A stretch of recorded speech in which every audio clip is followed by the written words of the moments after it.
বুবলির হাত ধরে দৌড়ে পালালেন শরীফুল রাজ। কখনো পাবলিক বাসে, কখনো সড়কে, আবার কখনো নদীর ধারে। ভালোবাসা ছড়িয়েছেন রাজ বুবলি। এই দুজনের ব্যক্তিগত জীবন নিয়েও কম কথা হয়নি। সেই সব কাটিয়ে নতুন করে হাঁটছেন তারা। এবার ঈদে প্রেক্ষাগৃহে মুক্তি পাচ্ছে তাদের সিনেমা দেয়ালের দেশ।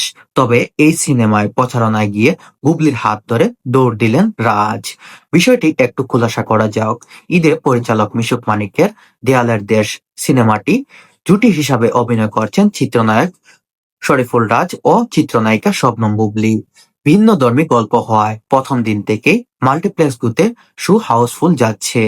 তৃতীয় দিনে সিনেমার প্রমোশনে অংশ হিসাবে রাজধানীর বসুন্ধরা স্টার সিনেপ্লেক্সে গিয়েছিলেন টিম দেয়ালের দেশ।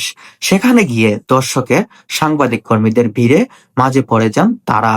এক পর্যায়ে বুবলির হাত ধরে দৌড়ে সিনেপ্লেক্সের প্রশাসনিক কক্ষে ঢোকার চেষ্টা করেন শরীফুল রাজ।